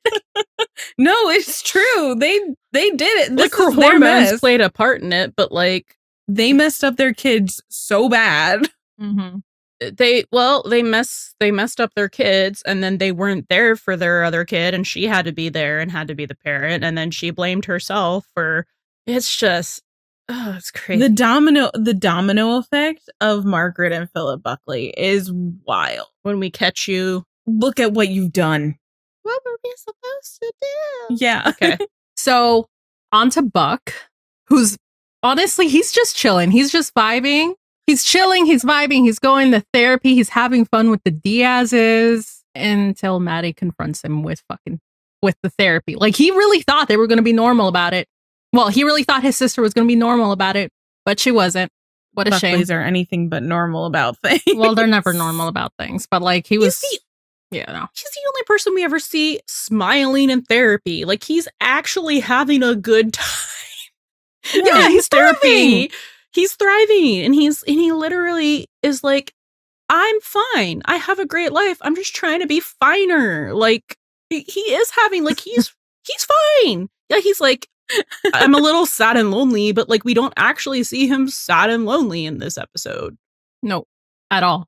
No, because like the only time we get even a glimpse of it is like when he's talking about like going to the therapy and how he felt sad and lonely, and that's why he went to the therapy. And then like when he was talking about his parents for that brief little blip of a quote of what one of them said to him. And other than that, like, he's just like actually having a good time. And he's being, he's Buck, so he's not lying. Like, he's not obfuscating some deep, dark secret. Like, you'd be able to tell. Yeah. He'd be very flighty about it. Yeah. Or just like Chimney style, just blurt it out because he's not good at lying. Yeah, he's treating it like a normal everyday thing. It's not a big deal. He says it's not a big deal. Yes. But then that makes me wonder, because he's kind of thriving and he's, introspecting in productive ways.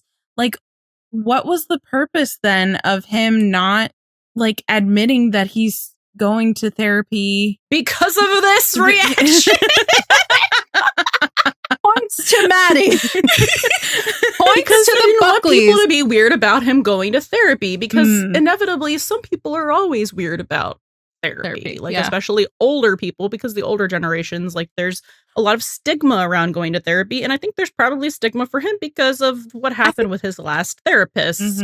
Yeah, and I think Chimney kind of also says something, because like he assumed that he was seeing a department therapist, and he's like, it's part of the job, like why? And he's like, no, I'm just talking about, it's not job stuff, it's about me.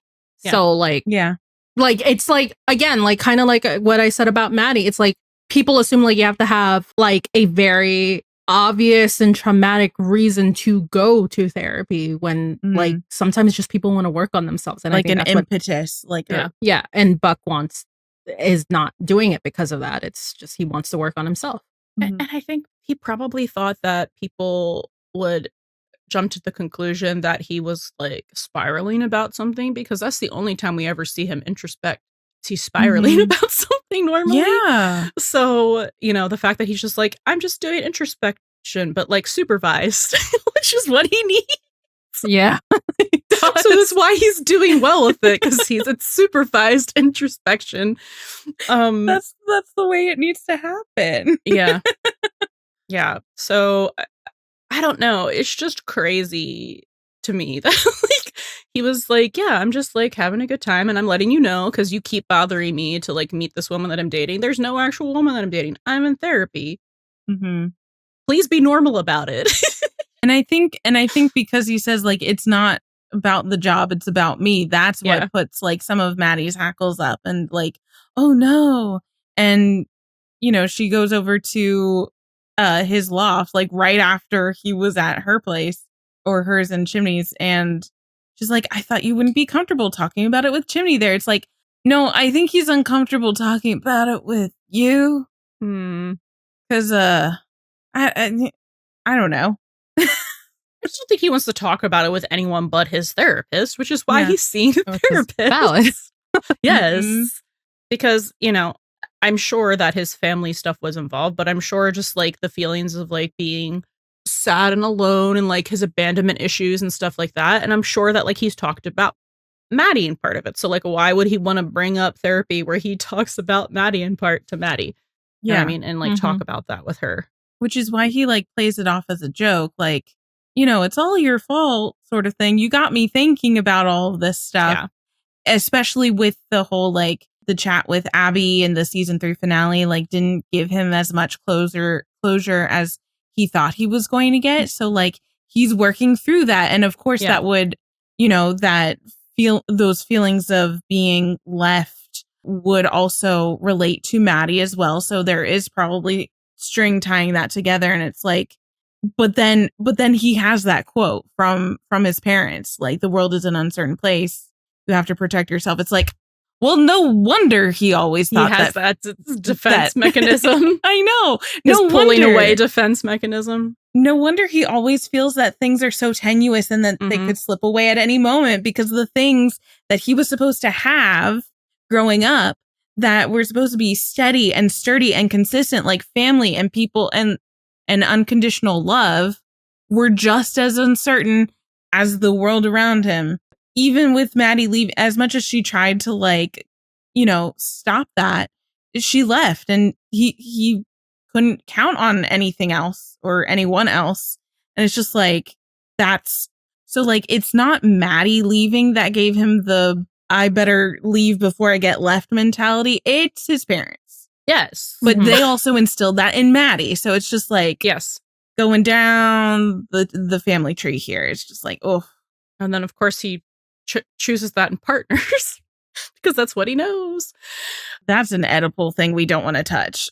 But it's a self-fulfilling prophecy. Like, you know what I mean? Where it's like, exactly, you just pick people who are wrong for you, because it's like your parents do show you like what a relationship and like what kind of love you deserve is supposed to be. Like, you kind of learn that from your parents. So he did not have a great example. Yeah, because that's what's modeled for you. And it's like, yeah, well, of course he wouldn't. Like, people who see him because his parents never saw him, like it's a direct line, you know, Yep. draw. So let's talk about this conversation that he has with Chimney a little bit.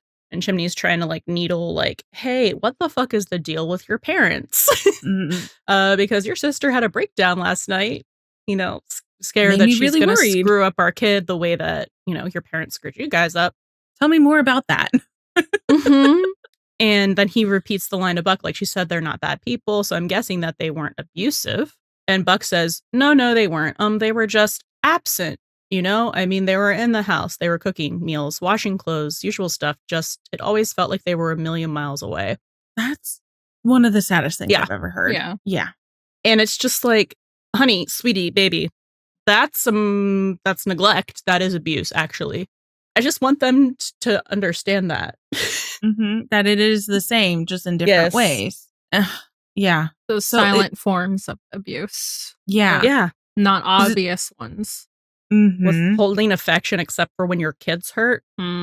That's why he ends up acting out and doing the things that he does, the self-sacrificing. Yep. Yeah. But it's like, it shows that, you know, even if you're provided with all the material needs, you know, but nothing emotionally, like the emotional needs not being met is what's most important there. Like, yeah, you could have been growing up in a, you know, mildly privileged home and area and like education and all that stuff, but it's just like if you're not feeling the love from your parents, like you're not actually, your needs aren't being filled. It's like the Maslow's hierarchy of needs, like that's not being fulfilled because you don't have a place of security, which I think is one of the most base needs. I don't remember the pyramid exactly, but like sense of safety is like one of the primary things. And if you don't have that sense of safety, you have nothing.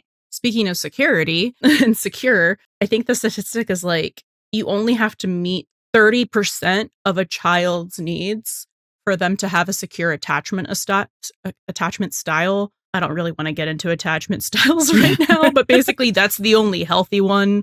And then there are different versions where it's like you like avoidant. There's insecure. So it's like you can be clingy, you can like run away. there's different things, right? But like to have like a secure attachment style in relationships, you only had to have 30% of your needs, like your emotional needs met as a child. And they had none. Yeah. Or any emotional needs that Buck had met. The bar was in hell and they couldn't meet it. But like the only emotional needs that were met for Buck were from Maddie. But she didn't have any. So like it was her trying to fill his cup, but hers was already empty. So it's like, how can you? He only really had her for like the first 10 years of his life, I want to generously say. Because they are like 9 years apart, I think. Yeah. Yeah. Like maybe 12. Like I'm trying to think of how old he was in that scene where she leaves. I mean, I think she was already in college, but like she leaves. Yeah. I don't think she left for college. I think she left to move Doug. Like I think she was still going. We'll get to it. But anyway, like she was not there to give him as she shouldn't have had to be because she's not like his actual parent. But she was only there like being his pseudo parent for like the first 10 to 12 years of his life. Yeah. And so until he up and left, so he was probably like, what, 20-ish? He got kicked out of community college, and community college is like 2 years. Yeah, so he was like 20-ish. Yeah. Well, 19, 19. 20, something like, I don't 19. know. So basically half of his life. Yeah. He was Maddie-less and emotionally needsless. Awful. And it's a miracle that he came out, you know, this. I mean, it is a testament to Maddie and just who he is as a person. And he's still working on it. Yeah. All right. You want to talk about silly, goofy stuff? Please. Yeah. But on a lighter note, we get to see Buck just having a great time with Eddie and Chris, but like mostly just like fun at Eddie's expense. He thinks that Eddie's fear of technology is hilarious. So funny. Like, he's just hitting them with facts. He's like, oh, you're scared of being spied on? You're already being spied on. I hate to break it to you. It's called targeted ads. You can't escape it's targeted advertising. Do you have a smartphone or a TV or literally anything? Anything. He's having a great time with it. So he's like torturing him a little bit on the first call, and then back at the Diaz household when Eddie comes in and turns off the video game. And then like he teams up with Chris to prank Eddie, and he literally is having the time of his life. I've never seen this man have more fun in his entire life. This is his idea of terrorizing fun. Eddie is his fun time. Yeah. I didn't no other word. Yeah, I'm like I can't talk about this for very long without getting into slow burn stuff. Yeah. But yeah, I don't know. It's just funny. He thinks it's a great time for him and tortures him. So yeah, that's the levity of actually the whole storyline for Buck in this episode is the levity before the whomp that is the next two episodes.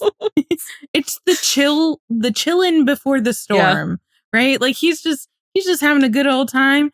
He's going to therapy. He doesn't really understand or see the depth and turmoil that his sister is in, and he's just having fun with his bestie and his kid. And he and his bestie and his other bestie get to go to Texas on special deployment. They get to basically go on a working vacation. Field trip. Field trip. It's a field trip. It's an overnight field trip. And he's like so excited about it too, because he's like, I've had my name down for like special deployment for like ever since I joined, and this is the first time I get the call, and he's just like something new and exciting and like, he's so gung-ho. And then he comes back.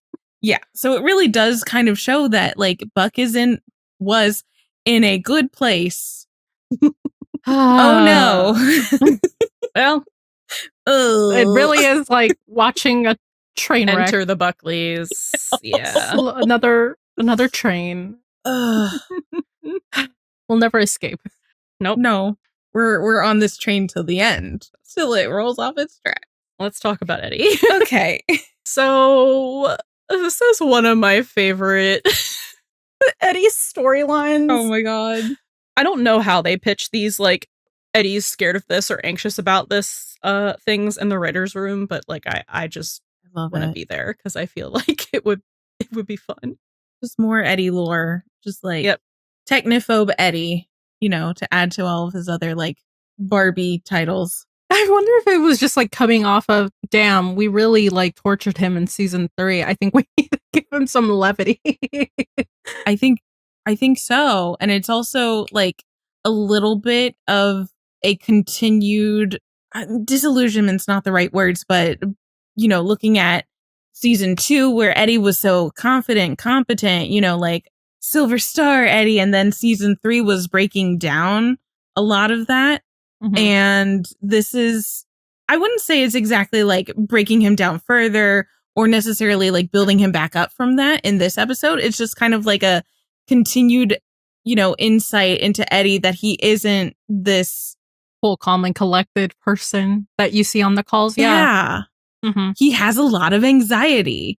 Yeah. And just like continued like exploration of that.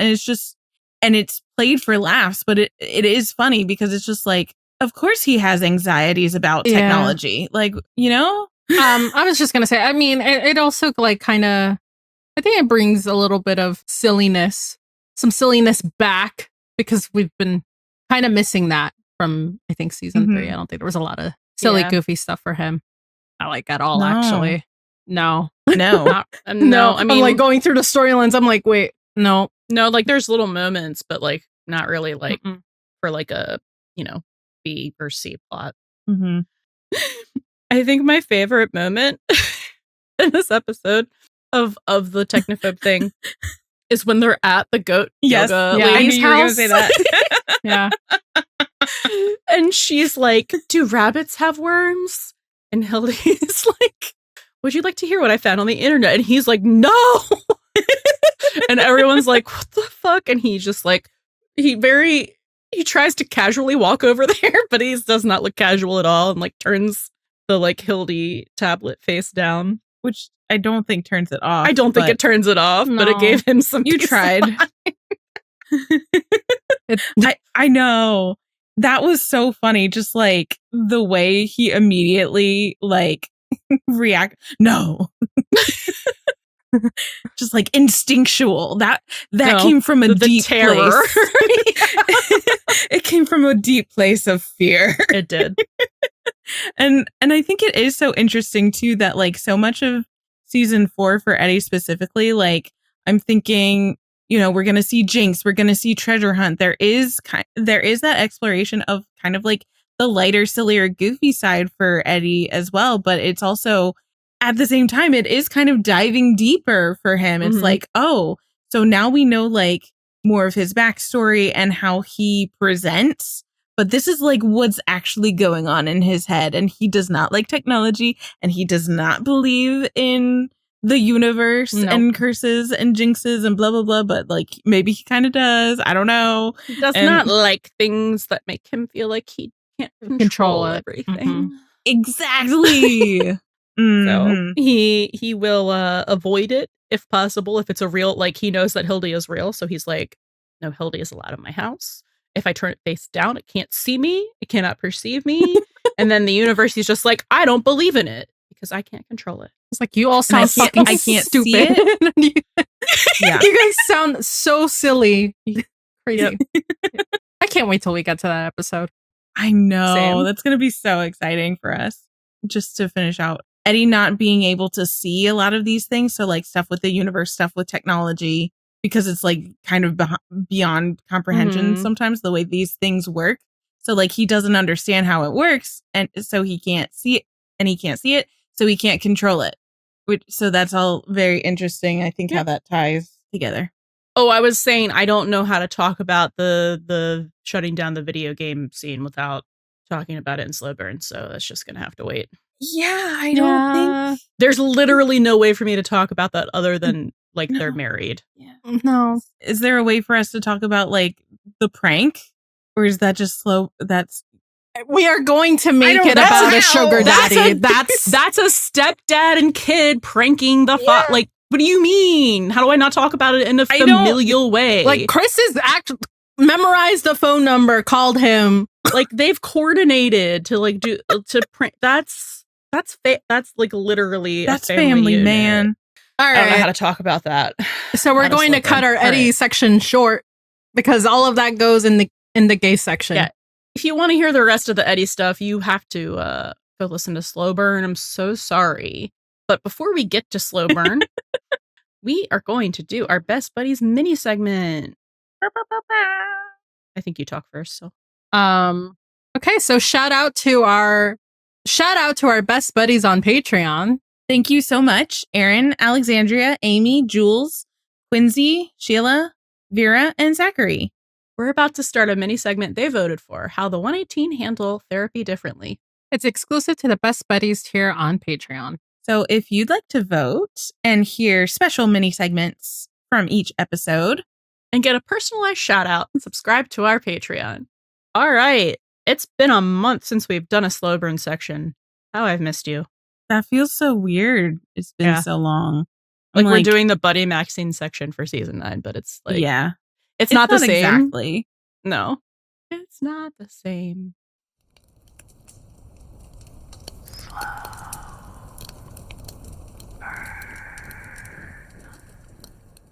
So, like, is it just me, or did a lot of this episode kind of pair the couples together? Right? Yes. We had Athena and Bobby together, and we had Maddie and Chimney together a lot. Hen didn't have Karen in this episode, but Buck and Eddie sure were paired together. So that's just throwing that out there. Now we can talk about the whole Buck and Eddie and the video games and the, oh my God. Buck is that husband who loves to torture a significant other. He's like, your anxiety is so cute. Like, this is so fun for me, so enjoyable for me to watch. Your anxiety and technophobe waves have charmed me. They've bewitched me. They've bewitched me. Like he's actually so charmed by the technophobe stuff because he's just like grinning through all of it. and batting his stupid eyelashes while he's hatching this plot in his head of like, haha, I know just how to get back at you by spending money on you. Okay. By buying you like a several $100 minimum, like a really nice coffee maker that you absolutely is a don't coffee need. Maker with like a virtual assistant in it. Like, it's expensive. It's gotta be. Who's getting pranked here, really? But like his credit. Yeah. This is why he has that credit. Oh my god. The whole scenario with Buck playing video games with Christopher is just so family, right? Like, it is continuing what was really put forth in season 3, which is this is a family unit. I think they're actually playing the same video games that they are in 309. There's a lot of 309 tie back in this episode, which is interesting. It was not written by Andrew Myers, but it was Juan Carlos Cotto. You see Eddie playing that game by himself in 5 or 6. 6. Yeah. 6. Yeah. Because that was Couch Theory. Yeah. So it's just like the silent communication between Buck and Eddie. Like, it's just like, this is good cop, bad cop parents version. It's this is your kid. Like, whenever like the one parent is like, oh, they're doing something that you do, or they're doing something that I don't like, it's like it's your son, your kid. Yeah. Right. Go talk to your son about that. So it's like, your son is doing this. So he's like, hey, your kid is cheating. Your son is cheating. Tell him not to cheat. Yeah. And then you also have that other role or that other like trope where so the silent communication part of it, where Christopher's like, hey, Buck, can we go to your house to play more video games? And like Eddie's just like, like giving him like the stare off, like, don't even think about it. The dad look. The crossed arms and the popped hip. And the death glare, like, you will be sleeping on the couch if you say yes. But that whole thing was very like, go ask your other parent, or like kid asking one parent because they think they'll say yes. But then, you're not supposed to do it in front of the other parent, Christopher. And then that's why like Buck looks to Eddie. It's like, can we please, like, can you say it's okay? And Eddie's just like, no.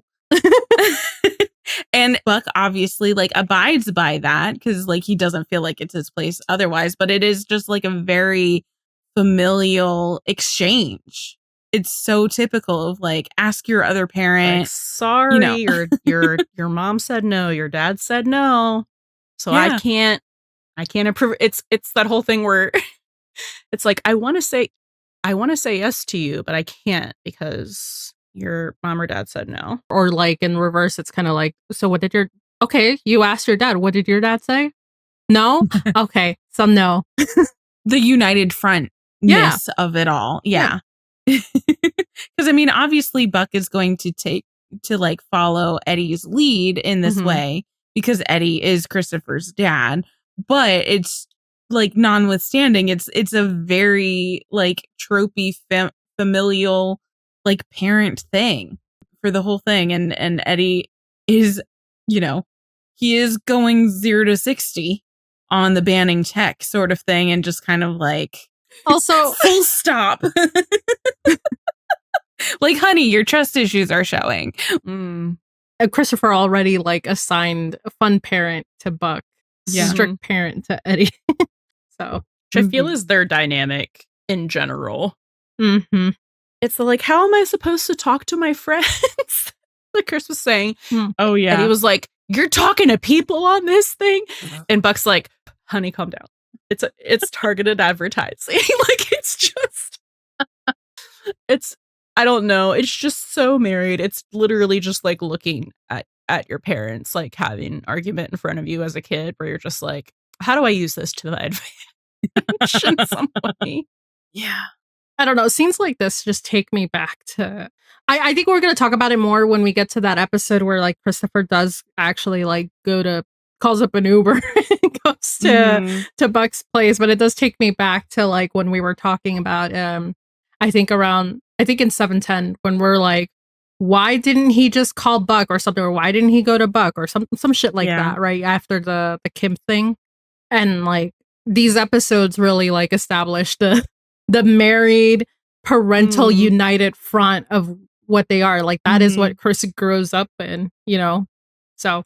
And this kind of like starts that reinforcement of like, even though Buck is the fun parent, he is going to ultimately have Eddie's back in parenting decisions. So it's the enforcement of Buck and Eddie as a cohesive parental unit, which is why Christopher doesn't go to Buck in that situation at the end of season 7, because Buck's gonna back Eddie up on that. Yeah. It's just so funny. The whole teaming up to like prank Eddie together is just so funny. Like it's like, don't tell your dad, like we're gonna do this, and like it's like they plotted out this whole thing together. Like yes, like and the whole thing is so funny because it's like if Buck was there, he would have gotten again the like, no, you're sleeping on the couch, like, or you're going home, like you were in the doghouse treatment. So like he's already at his house. When Eddie realizes that like Chris called him and they're conspiring together, and he just grabs it and he's like, thanks Buck, real funny, and hangs up the phone. And like the entire time, I said it earlier, I'm going to say it again because it's gay. Like, he has never looked like he's having more fun in his entire life. Like, I can't point out a time that he looks happier ever. And then when... someone describes that, like, I've seen a couple people describe that, like, shot of Buck, like, hanging up the phone, and is like some kind of, like, Avengers cameo or something.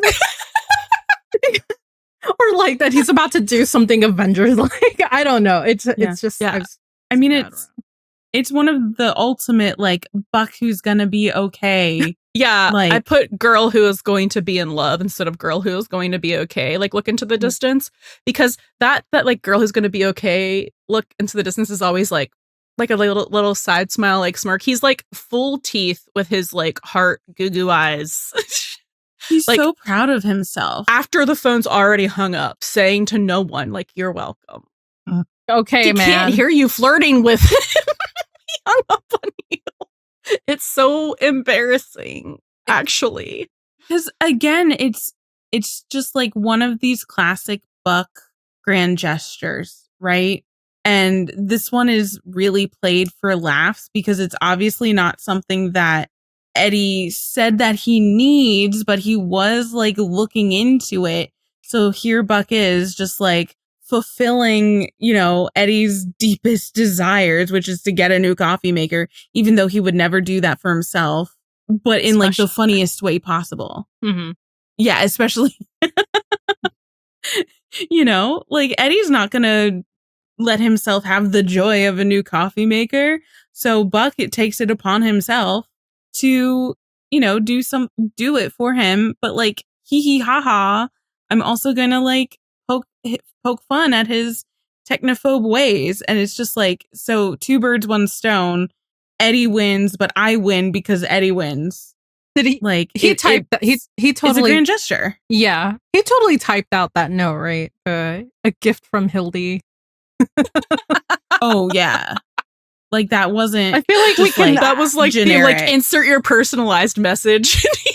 Like I'm gonna make him think that it like sent to him. Yeah.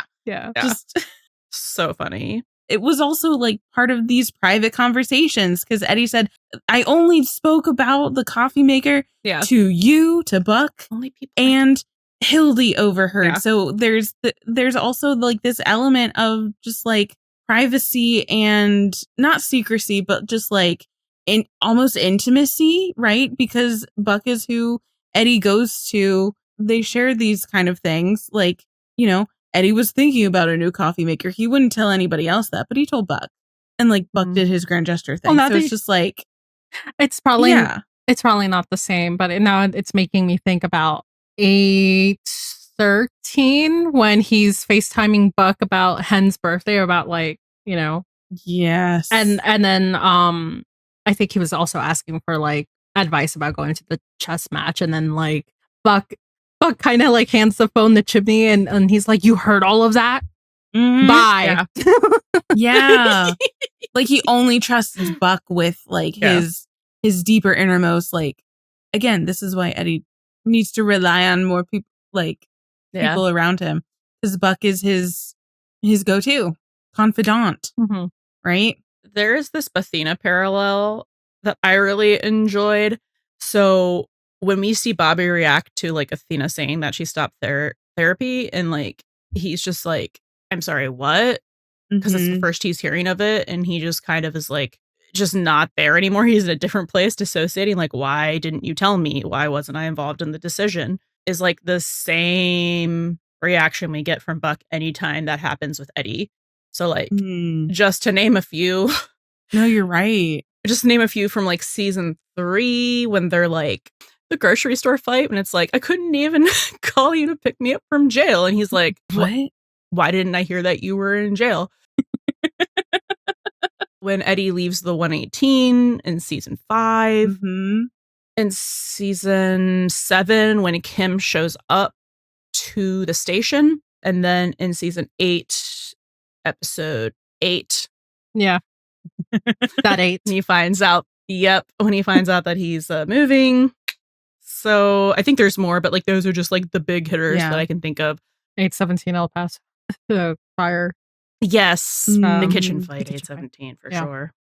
It's just like, why didn't you tell me? Like, we're partners, you should tell me everything. Or like, why wasn't I involved in this decision? Like, kind of thing. Yeah. It's one of those rare instances where Eddie and Athena parallel each other.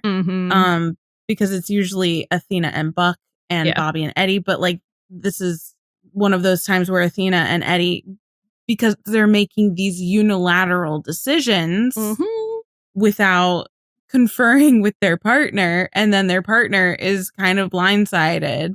And the fact that is what happens with Athena and Bobby, who are a canon couple, but it happens multiple times with Buck and Eddie, is just like, yep. And there's always focus put on Buck's reaction every single time. So because it is Eddie making those decisions, and like those decisions do affect Buck.